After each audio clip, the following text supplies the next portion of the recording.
गांधी जैविक उद्यान जू आउटरीच प्रोग्राम में आज हम किसी जानवर के एनक्लोजर के पास नहीं चलेंगे। हम चलेंगे जानवर के बच्चे के पास। संजय गांधी जैविक उद्यान के सफल प्रबंधन और देखभाल का ही नतीजा है कि आज यहाँ मौजूद लगभग सभी जल, थल और आकाश में रहने वाले जानवरों का प्रजनन हुआ है। सबसे पहले हम बात करेंगे गेंडा के बच्चे की। संजय गांधी जैविक उद्यान में अभी कुछ दिन पहले ही एक गेंडे का जन्म हुआ है। भारतीय मादा गेंडा साल के किसी भी महीने में गर्भधारण कर सकती है। 16 से 18 महीने गर्भधारण के बाद मादा गेंडा सामान्यतः एक बार में एक बच्चे को जन्म देती है और फिर 3 साल के बाद दूसरे बच्चे के जन्म के लिए तैयार हो जाती है।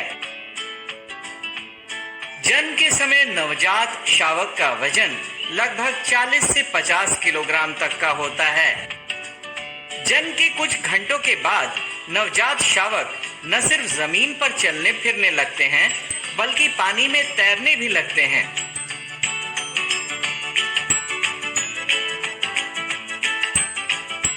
नर भारतीय गेंडा लगभग 10 साल की उम्र में प्रजनन योग्य हो जाते हैं। वहीं मादा गेंडा 9 से 10 साल की उम्र में प्रजनन योग्य होती है। बच्चे को संभालने का काम मादा गेंडा करती है, जबकि नर गेंडा अपने आधिपत्य क्षेत्र की रक्षा करता है।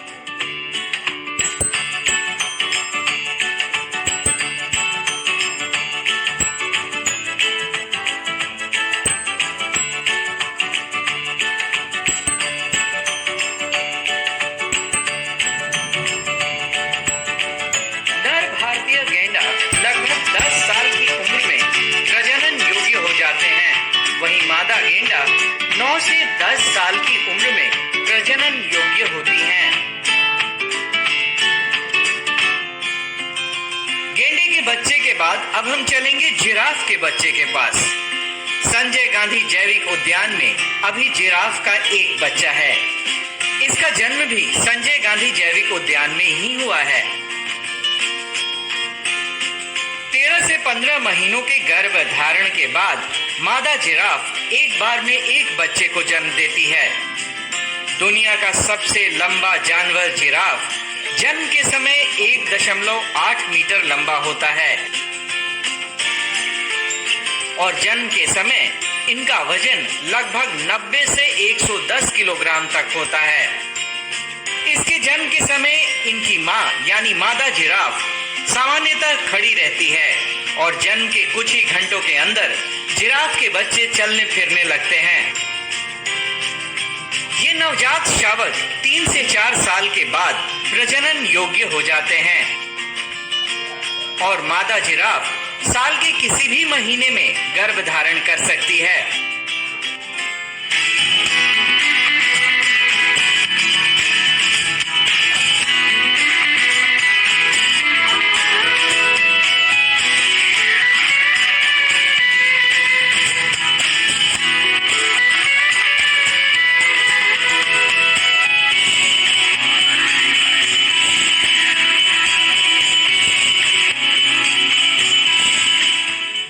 बच्चे के बाद अब हम बात करेंगे भालू के बच्चे की। संजय गांधी जैविक उद्यान में अभी भालू के बच्चों की संख्या 2 है। दोनों बेहद चंचल, चालाक और स्वस्थ हैं। मादा भालू साल के किसी भी महीने में गर्भधारण कर सकती है।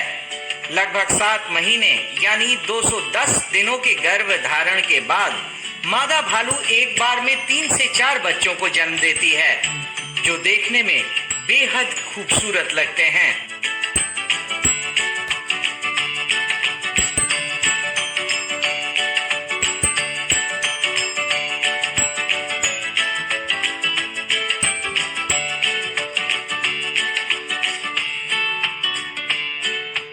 जन्म के समय बच्चे का वजन लगभग 700 ग्राम से 100 किलोग्राम तक होता है।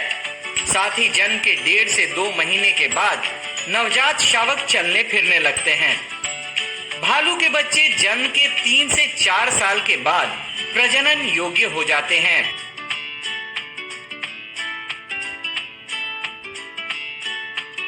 किसी भी जू के सक्सेस का उसका जो मैनेजमेंट का पैरामीटर है वो उसके ब्रीडिंग से देखा जाता है। और इसमें पटना जू काफ़ी लकी है कि यहाँ जितने भी स्पीसीज हैं उन सबों में लगभग ब्रीडिंग काफ़ी अच्छी ब्रीडिंग हो रही है। और जो ब्रीडिंग का मेन पर्पस है या हम लोग उसको साइंटिफिकली मैनेज करते हैं कि इन ब्रीडिंग ना हो पाए, उसका जितने भी साइंटिफिक पैरामीटर्स हैं उसको हम लोग ध्यान देते हैं और ये कोशिश करते हैं कि जो भी नए बच्चे हो रहे हैं वो हेल्दी रहें, उनके अच्छे से केयर हो सके।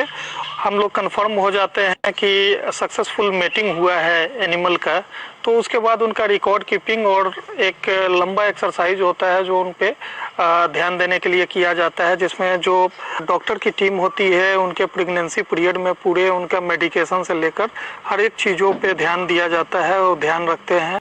और जब उनका डिलीवरी का टाइम नज़दीक आता है तो उनके इनक्लोजर्स में सीसीटीवी कैमरा या इसकी व्यवस्था भी की जाती है। संजय गांधी जैविक उद्यान में आने वाले दर्शक इन जानवरों को अपनी मां के साथ देखकर बेहद खुश होते हैं। आज की कड़ी में बस इतना ही। कल फिर मिलेंगे पटना जू शो में एक नए एनक्लोजर के पास एक नए जानवर के साथ। तब तक के लिए नमस्कार।